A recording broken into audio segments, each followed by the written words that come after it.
Pemirsa, kita akan memantau bagaimana situasi terkini di venue debat bersama rekan kami Sahreza Zanski di sana. Sahreza, seperti apa suasana malam hari ini jelang debat? Ya baik David dan juga pemirsa, selamat malam. Untuk jelang debat Pilkada Jakarta ketiga tahun 2024, kini situasinya sudah mulai lenggang. Artinya tadi para paslon, baik itu paslon nomor urut 1 yakni Ridwan Kamil Suswono dan juga paslon nomor urut 2 yakni Dharma Pongrekun dan Kunwardana, dan yang ketiga adalah Pramono Anung dan Rano Karno, sudah melewati titik lobi VIP ataupun lobi VVIP yang baru saja tadi masing-masing paslon, khususnya pada untuk paslon nomor urut 1 yakni Ridwan Kamil Suswono sudah datang pada pukul 17.30 waktu Indonesia Barat. Maksudnya pada pukul 6 sore waktu Indonesia Barat. Lalu dilanjutkan dengan paslon nomor urut 3 yakni Pramono Anung dan juga Rano Karno yang datang pada pukul 18.15 waktu Indonesia Barat, dan dilanjutkan lagi oleh pasangan nomor urut 2 yakni Dharma dan Kunwardana yang datang 5 menit setelah Pramono Rano datang pada hari ini di venue debat di Hotel Sultan Jakarta, di mana tadi sempat ada adu kemeriahan dari para masing-masing pendukung, di mana tadi pendukung nomor urut 1 ini mengeluarkan yel-yel seperti seperti menang satu putaran untuk pasangan Ridho. Sementara untuk paslon nomor urut 3 yakni Pramono Rano, ini pendukungnya kompak untuk meneriakan yel-yel seperti ini Jakarta bukan Jawa Barat, yang mengarah ke paslon nomor urut 1 yakni pasangan Ridho. Dan kini situasinya awak media masih menunggu dimulainya debat nanti yang dimulai pada pukul 7 malam waktu Indonesia Barat. Kami senantiasa menunggu mereka untuk mengeluarkan pernyataan terkini khususnya pasca debat nanti. Namun bisa dipastikan bahwasanya debat akan diberlangsungkan pada pukul 7 malam waktu Indonesia Barat. Sementara itu, Davi, kembali ke Anda. Terima kasih Sahreza Zanski melaporkan langsung dari luar venue debat Pilkada ketiga Jakarta 2024. Dan pemirsa, kami akan kembali menuju ke Studio 9 bersama rekan kami Nadia Valeri dan Diandra Mukni. Silakan, Nadia. Menyuarakan yel-yel masing-masing. Ya, terima kasih Davi. Saat ini kami masih bersama dengan para pendukung ketiga paslon, para calon gubernur dan wakil gubernur Jakarta. Kita minta suaranya dulu.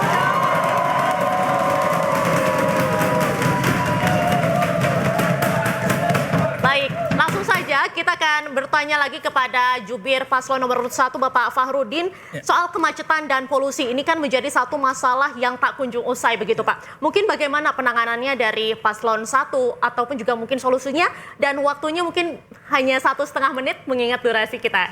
Terima kasih Bapak. Sama seperti yang saya sampaikan tadi secara umum, bahwa sekalipun tadi saya menjelaskan tentang vertikal terkait hunian kekumuhan, tetapi juga diantaranya termasuk dengan persoalan kemacetan. Itu yang saya katakan bahwa Ridwan Kamil bisa memberikan satu solusi yang sifatnya komprehensif satu dengan yang lain. Nah, kalau mengulangi sedikit lebih jauh, bahwa selama ini sudut pandang yang digunakan melihat kemacetan itu hanya sebatas fasilitasi pergerakan. Sebab inti dari kemacetan ini kan adalah pergerakan kendaraan. Nah, mazhab fasilitasi pergerakan inilah yang tadi saya katakan rupanya tidak efektif. Tapi bukan berarti tidak dilanjutkan. Kalau memang hal-hal yang sifatnya bagus tentu saja dilanjutkan.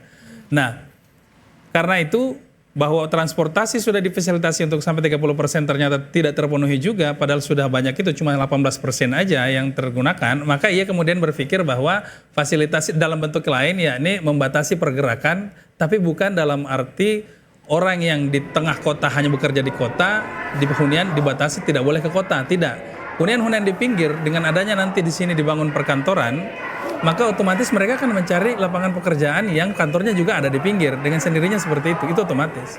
Begitu juga mereka yang sudah kerja di kota dengan banyaknya fasilitas tempat tinggal baru di tengah kota, maka otomatis mereka akan mencari tempat tinggal di sana.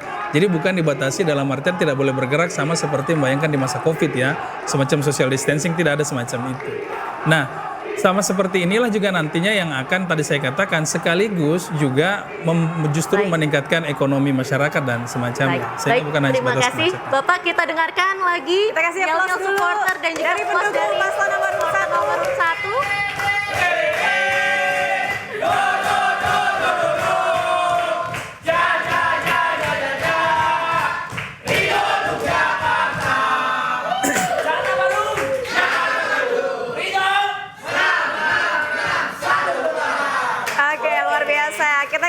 Jubir Paslon nomor 2 Darmakun, Bu Risma, apa program nyata yang akan dikerjakan oleh pasangan Darmakun jika terpilih terkait dengan kemacetan dan juga polusi yang akan diadu gagasannya malam ini? Oke, baik. Terima kasih Ibu Yandra, Mbak Yandra ya, masih muda, dengan Mbak Valeri. Dalam hal ini kami paslon nomor 2 mengatasi kemacetan gampang.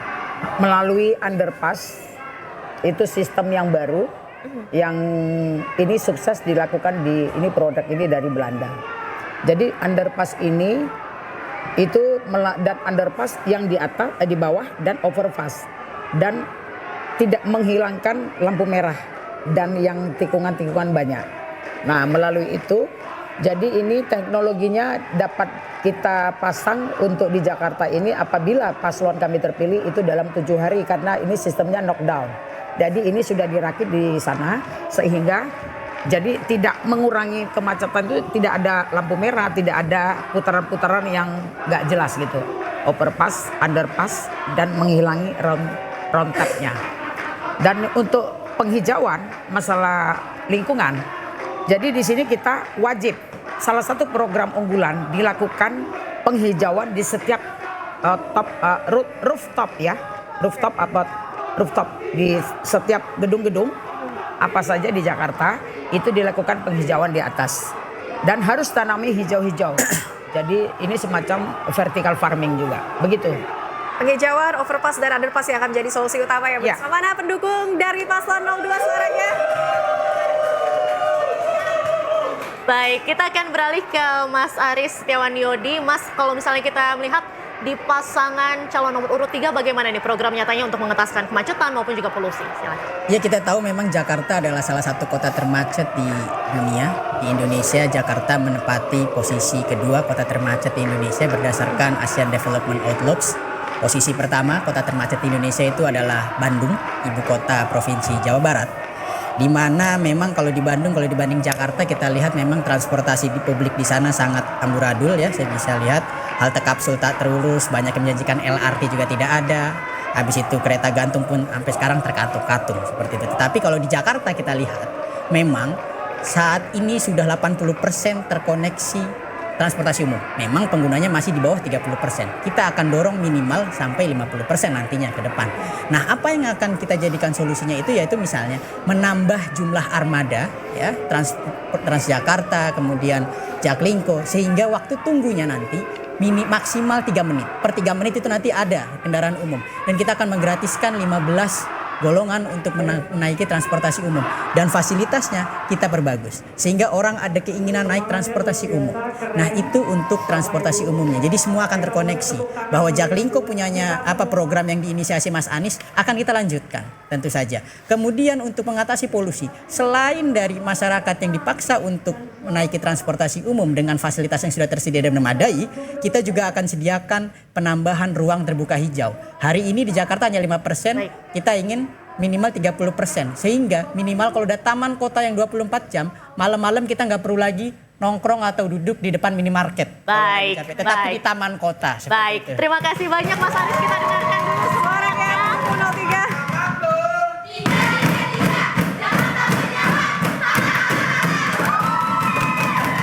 Oke, luar biasa. Dan pemirsa, kita juga masih akan memantau bagaimana situasi menjelang debat ketiga calon gubernur dan wakil gubernur Jakarta bersama rekan Davi Pratama di Studio 3 Inis Tower.